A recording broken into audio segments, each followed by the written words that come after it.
Pessoalmente, emprego dois veículos principais para obter crescimento financeiro: imóveis e ações de pequenas empresas. Os imóveis são a base. Todo dia meus imóveis geram um fluxo de caixa e de tanto em tanto seu valor aumenta. As ações são usadas para obter um crescimento rápido. Não recomendo nada do que faço.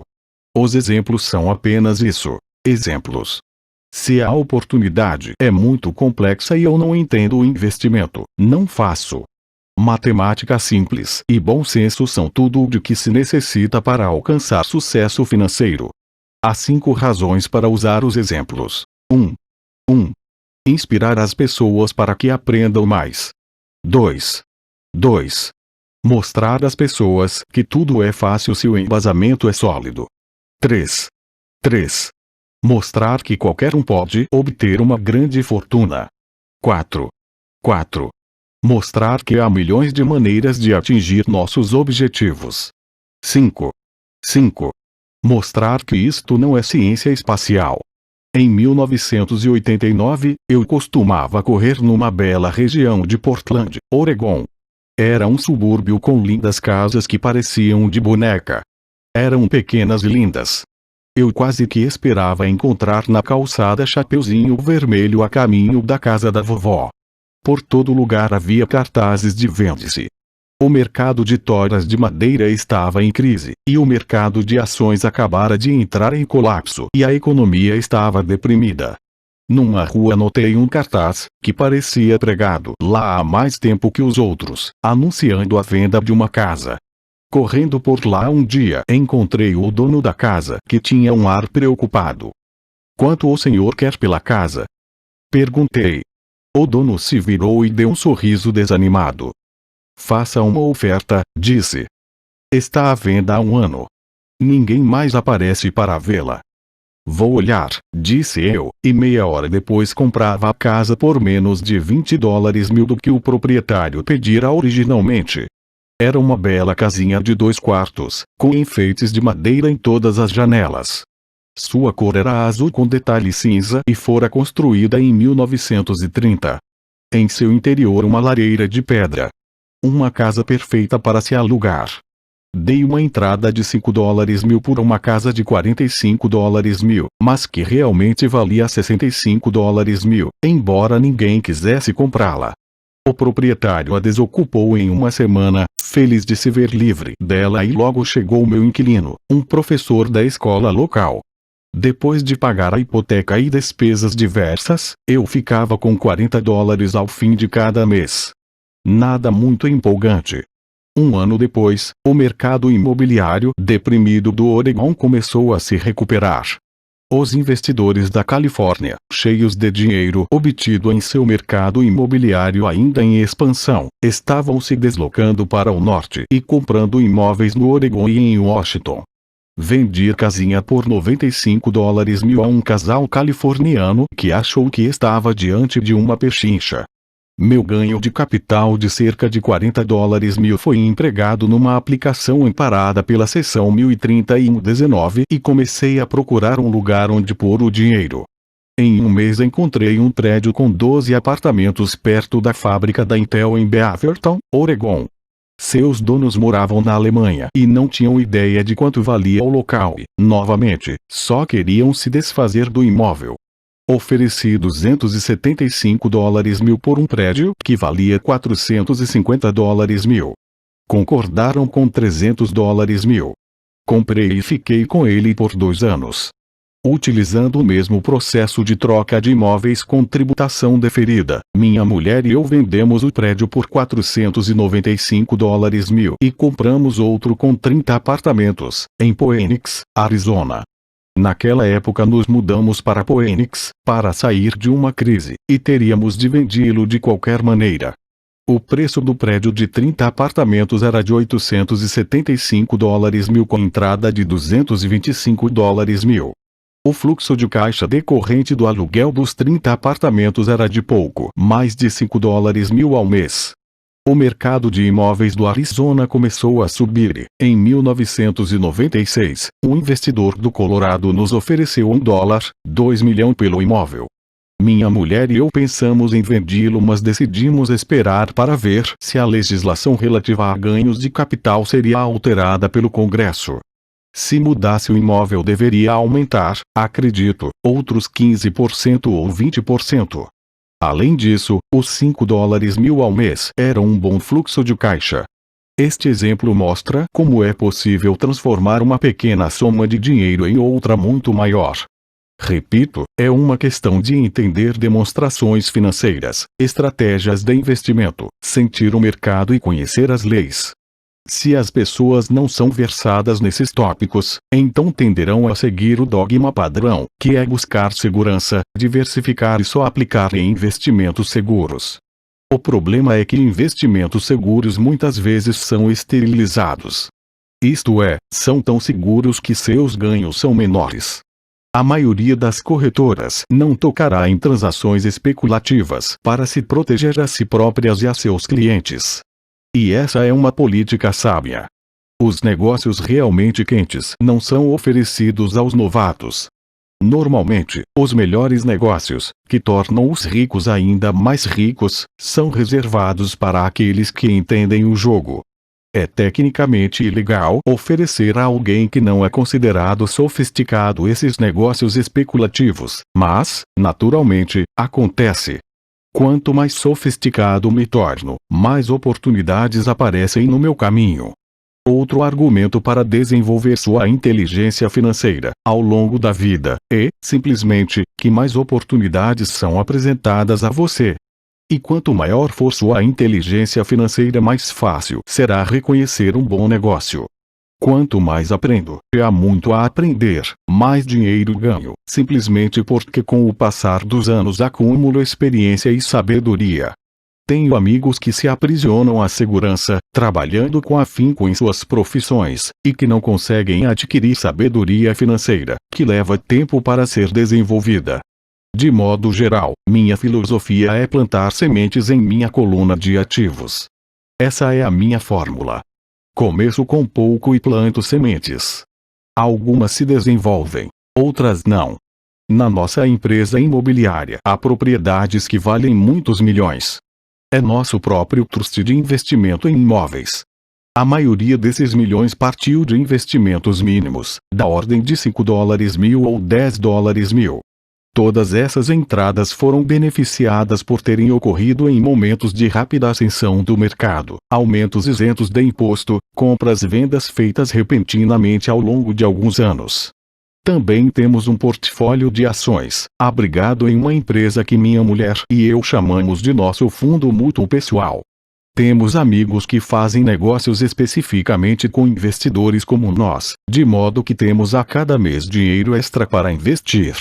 Compramos ações de empresas de capital fechado, de alto risco, especulativas, que estão próximas de serem listadas em bolsas dos Estados Unidos ou do Canadá.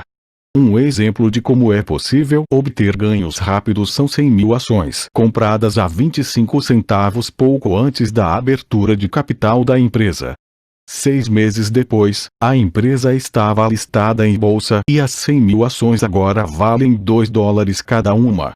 Se a empresa for bem administrada, o preço continuará subindo e as ações podem alcançar $20 ou mais, cada uma. Houve ocasiões em que nossos $25.000 se transformaram em $1 milhão em menos de um ano. Se você sabe o que está fazendo, você não está jogando. É jogo quando você põe dinheiro em um negócio e reza para que dê certo. O importante é usar conhecimento técnico, sabedoria e amor ao jogo para minimizar os riscos. Naturalmente sempre há algum risco. É a inteligência financeira que aumenta as chances. Assim, o que é muito arriscado para uma pessoa é menos arriscado para outra. Essa é a principal razão pela qual incentivo sempre as pessoas a investir mais em sua instrução financeira do que em ações, imóveis ou outros mercados. Quanto mais esperto você for, mais chances terá de reduzir os riscos. As ações nas quais eu invisto são extremamente arriscadas para a maioria das pessoas e não aconselho de forma alguma que outros o façam. Estou nesse jogo desde 1979 e já paguei mais do que devia por elas. Mas se você reler por que tais investimentos são um alto risco para a maioria das pessoas, poderá organizar sua vida de modo diferente, de modo a que a habilidade de pegar 25 dólares mil e transformá-los em $1 milhão em um ano seja de baixo risco para você. Como já disse anteriormente, nada do que escrevi é uma recomendação. São exemplos do que é simples e possível. O que faço é café pequeno no esquema das coisas, contudo, para um indivíduo médio, uma renda de 100 dólares mil ao ano sem fazer muita força é agradável e não muito difícil de obter. Dependendo do mercado e do quão esperto você for, isso pode ser conseguido num prazo de 5 a 10 anos. Se mantiver suas despesas correntes em um nível modesto, 100 dólares mil como renda adicional é bom, não importando se você trabalha. Você pode trabalhar se quiser ou tirar folga e usar o sistema tributário a seu favor e não contra você. Minha base pessoal são os imóveis. Adoro imóveis porque são estáveis e mudam devagar. Mantenho essa base sólida. O fluxo de caixa é constante. Se administrado adequadamente, tem boas chances de ter seu valor aumentado. A beleza de uma sólida base em imóveis é que ela me permite arriscar um pouco mais com as ações especulativas que compro. Se tenho grandes lucros no mercado de ações, pago um imposto sobre os ganhos de capital e reinvisto o que sobra em imóveis, garantindo assim o alicerce de meus ativos. Uma última palavra sobre imóveis. Tenho viajado por todo o mundo ensinando a investir. Em todas as cidades ouço as pessoas dizerem que não há imóveis baratos. Não é essa a minha experiência. Mesmo em Nova York ou Tóquio, ou mesmo nos arredores das cidades, há pechinchas desprezadas pela maioria das pessoas.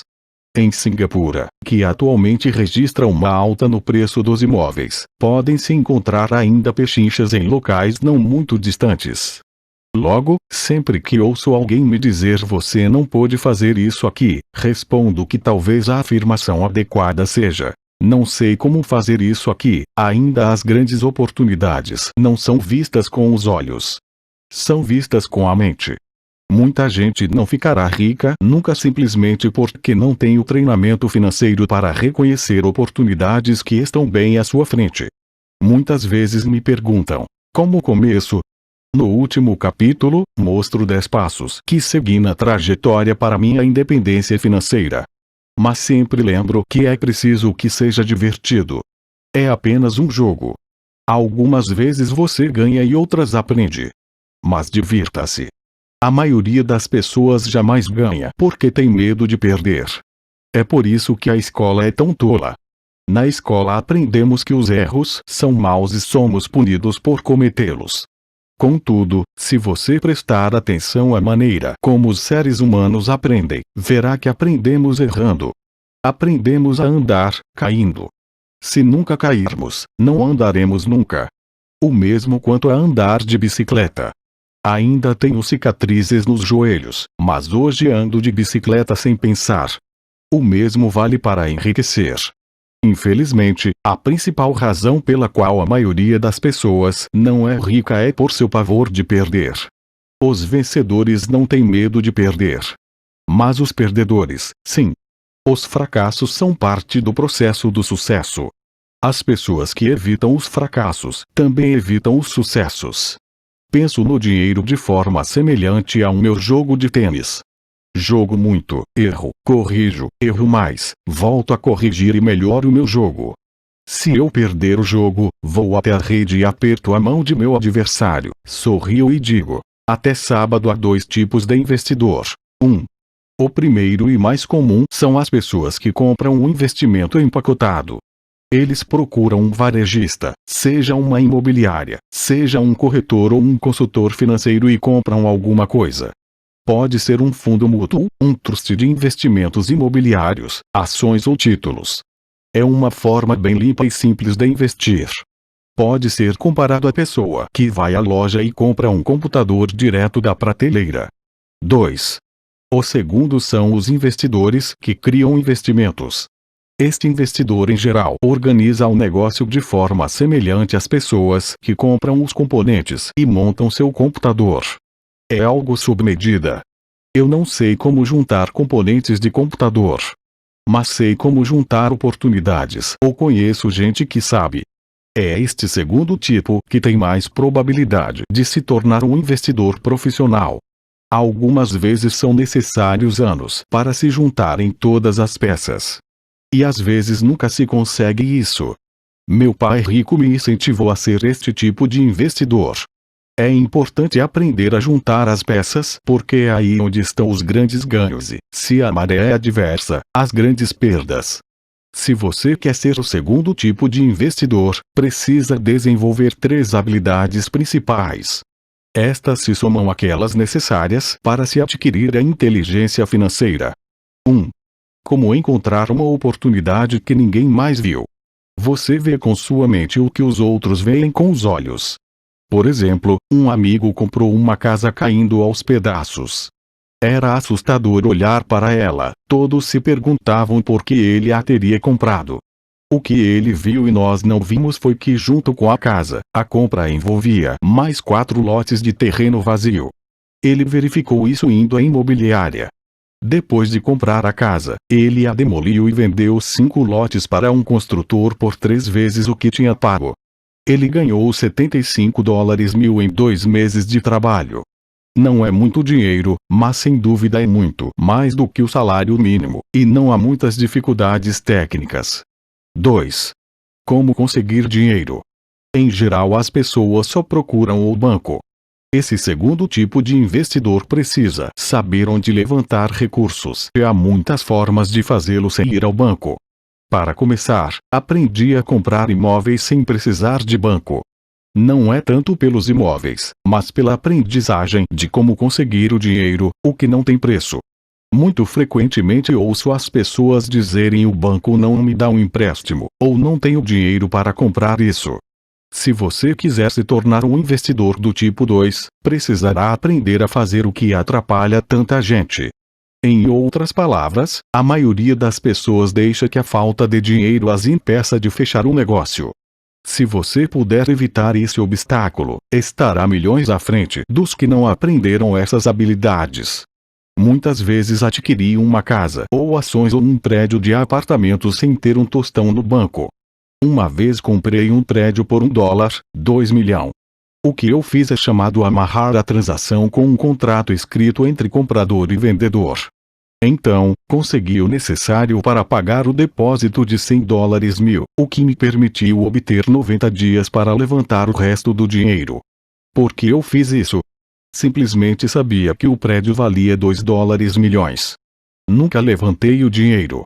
Em lugar disso, a pessoa que depositou $100.000 me deu $50.000 por ter encontrado o prédio, assumiu minha posição e eu saí do negócio. Total de tempo de trabalho: 3 dias. Repito, conta mais o que você sabe do que o que você compra. Investir não é comprar. É conhecer. 1. Como organizar pessoas espertas. Pessoas inteligentes são aquelas que trabalham com, ou contratam, uma pessoa mais inteligente do que elas. Quando você precisar de orientação, assegure-se de escolher sabiamente seu conselheiro. Há muito o que aprender, mas a recompensa pode ser astronômica. Se você não quer aprender estas habilidades, então é aconselhável ser um investidor do tipo 1. Sua maior riqueza é o que você sabe. Seu maior risco é o que você não conhece. Sempre há risco, de modo que aprenda a administrá-lo em vez de evitá-lo.